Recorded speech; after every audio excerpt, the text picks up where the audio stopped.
Open on the Venom Symbiote writhing inside a magical containment orb in the Sanctum Sanctorum. Doctor Strange narrates, a parasite from the stars, pure rage, pure hunger. But what if that hunger could be? Guided a new villain, more powerful than any they have ever faced, has emerged. And Peter's power alone won't be enough to stop him. At first, Peter refuses, but after Strange insists, he agrees to try. Strange begins a complex ritual, drawing glowing golden runes onto Peter's suit.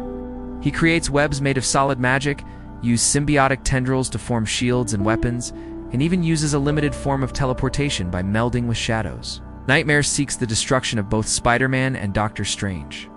He believes that by combining their powers, he can become unstoppable. Using his powers over dreams and nightmares, he lures Spider-Man into a trap, weakening him and making him vulnerable. With each passing day, Peter becomes more in tune with the symbiote's power, learning to harness its full potential while keeping its darkness at bay.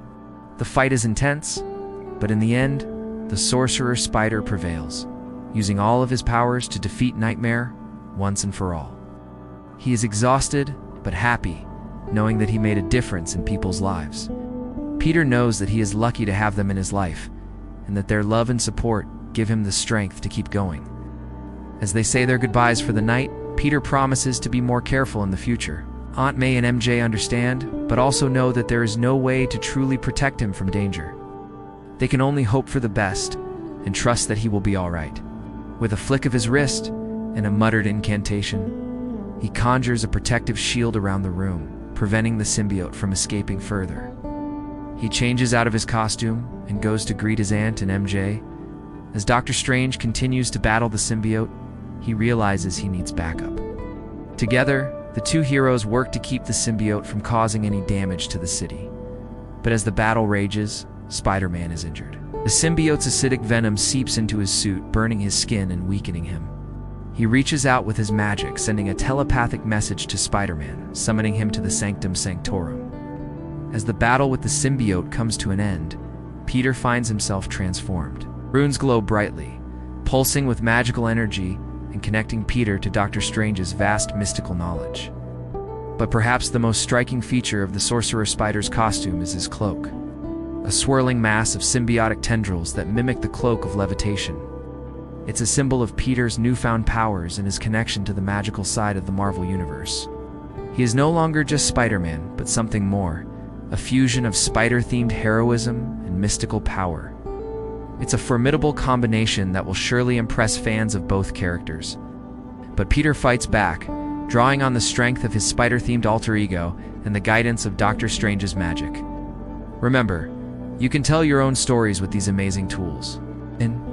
So go ahead and click that subscribe button to get started today. The struggle between Peter and the symbiote rages, but in the end, Peter emerges victorious. He realizes that the symbiote is drawn to Peter's Spider-Man costume because of its own inherent connection to the spider-themed hero. With a wave of his magic, Doctor Strange transfers the symbiote from its physical form to Peter's costume, binding it to him. The three of them talk about the day's events, and Peter tells them about his experience fighting alongside Doctor Strange to ensure that Peter can control the symbiote and access its immense power without being corrupted by its darkness. Doctor Strange performs a magical ritual, weaving potent enchantments directly into the fabric of Peter's suit. These runes glow brightly as Doctor Strange channels his magical energy into them, creating a powerful barrier between Peter's mind and the symbiote's alien consciousness. Aunt May and MJ are proud of Peter and all that he has accomplished. Open on a shot of the Venom Symbiote writhing in a magical containment orb in the Sanctum Sanctorum. The scene is dark and ominous, setting the stage for the epic story that is about to unfold. The camera slowly moves closer to the orb as the symbiote's movements become more violent. Suddenly, the orb bursts open and the symbiote breaks free, slithering and thrashing as it tries to escape the room. They know that he is a hero through and through, and that he will continue to do good in the world. While thanking Doctor Strange for his help, Peter promises to never forget the lessons he learned during this experience. The two heroes part ways, but not before promising to help each other in the future should they need it. He dreams of being a hero, protecting the innocent, and making the world a better place. Is this fusion a gift or a curse? Tell us what you think in the comments. And don't forget to like and subscribe for more epic what-if stories. The sun rises, Peter wakes up and gets ready for school. He knows that he has another busy day ahead of him, but he is excited to take on whatever challenges come his way. He puts on his Spider-Man suit and swings away, ready to face whatever danger lurks around the corner. In a final desperate attempt to defeat Spider-Man, Nightmare causes him to lose control of the symbiote.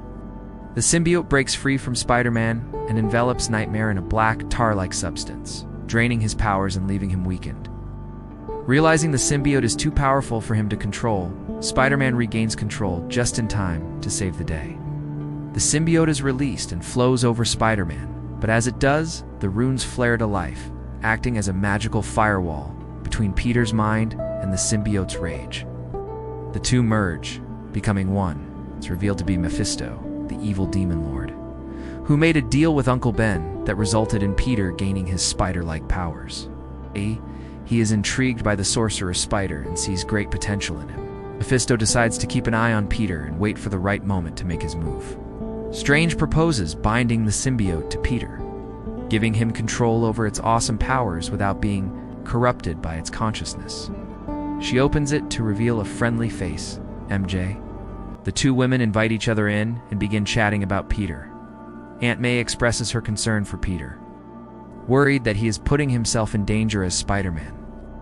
MJ reassures her that Peter is more than capable of handling himself and that he takes his responsibilities as a superhero very seriously. Aunt May smiles and nods, knowing that MJ is right. The two women share a moment of understanding and decide to support each other no matter what. The new suit is a stunning fusion of the classic symbiote suit and Doctor Strange's magic. It's black and fluid, but with glowing golden runes and a cape made of symbiotic tendrils that mimic the cloak of levitation. At first overwhelmed by the rush of power, Peter quickly learns to control it, using his newfound abilities to great effect. As Peter is understandably hesitant, Strange assures him the risk is worth it. The orb suddenly flies towards a confused Spider-Man. Keep the audience engaged. Confused, Peter Parker finds himself at the Sanctum Sanctorum, where Doctor Strange reveals an unwilling alliance is necessary. The build, the magical binding, the new form, the Sorcerer Spider. The transformation is complete. We see a montage of Peter mastering his new powers, swinging through the city, taking down criminals and facing off against magical beings. The reveal, climax. News of the Sorcerer Spider's exploits reaches the ears of a mysterious new villain, Nightmare. As Nightmare attacks, the Sorcerer Spider is forced to confront this new enemy. The story concludes with the Sorcerer Spider returning to the Sanctum Sanctorum, where Doctor Strange removes the extra enchantments he placed on Peter's suit, reverting him back to his normal Spider-Man costume. As Peter swings away, we see a mysterious figure watching him from afar. Meanwhile, back at Spidey's secret headquarters, Aunt May is tending to her plants when she hears a knock at the door. Just then, Peter returns home from his adventure as the Sorcerer Spider. As the night wears on, Peter, MJ, and Aunt May enjoy each other's company. They laugh, tell stories, and make plans for the future. With that, Peter heads off to bed, eager to rest and recharge for the next day's adventures. The narrator asks, Peter Parker now wields one of the most powerful forces in the universe, but it's a power he can barely control. Amazing hook. Cut to a close-up of Doctor Strange's face. Its expression is grim and determined as he focuses his magical powers on containing the symbiote. Meanwhile, in another part of the city, Peter Parker is swinging through the streets as Spider-Man, unaware of the chaos that is about to unfold. When Spider-Man arrives, he is shocked to find Doctor Strange struggling to contain the VENOM Symbiote. Seeing Peter in danger, Doctor Strange makes a risky decision, but this is only the beginning. Suddenly, the symbiote flares with newfound power. Its grip on Peter tightens as it tries to assert dominance over its new host. He stands tall as the Sorcerer Spider, a powerful new hero whose abilities are amplified by his connection to both the magical and mystical realms. His new costume is a sleek and stylish black, but it's the golden accents that truly make it stand out. The Sorcerer Spider is now more powerful than ever, able to harness the symbiote's strength and Doctor Strange's magical abilities in tandem. And that's where we'll end our amazing hook.